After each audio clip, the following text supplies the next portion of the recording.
Hi, my name is Hannah Newst, and I am a senior at KU and an REU student mentored by Dr. Ben Sykes.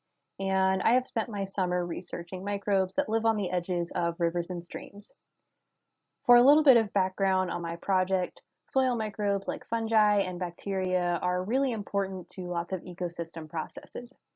Cycles of drying and wetting can have major impacts on soil microbes, on their abundances, as well as their functioning.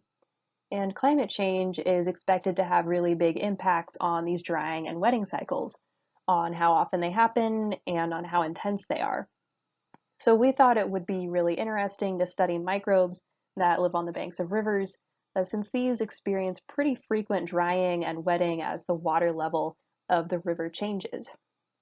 So I visited 4 rivers, all in eastern Kansas, and at each one I collected 3 pairs of soil samples, each pair including one sample taken at the water level and one sample taken directly upslope from that.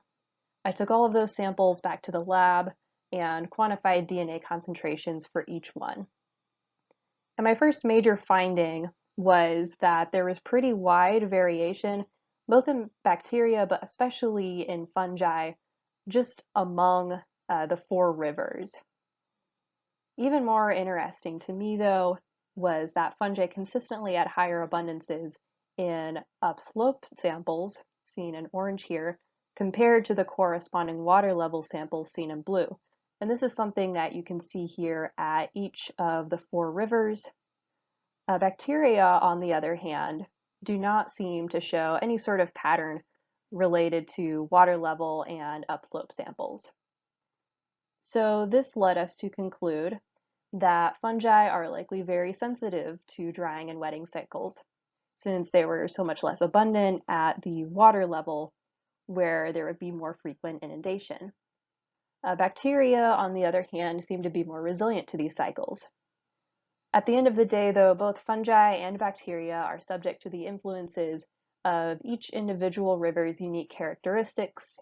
That's why we see so much variation among the 4 rivers, and we hope that further work will continue to describe the microbes in these unique habitats more thoroughly. I personally had a really wonderful time doing this project and learning about microbes in these really unique habitats, and just about learning about these fascinating organisms that are going to stay relevant as they both affect and are affected by climate change.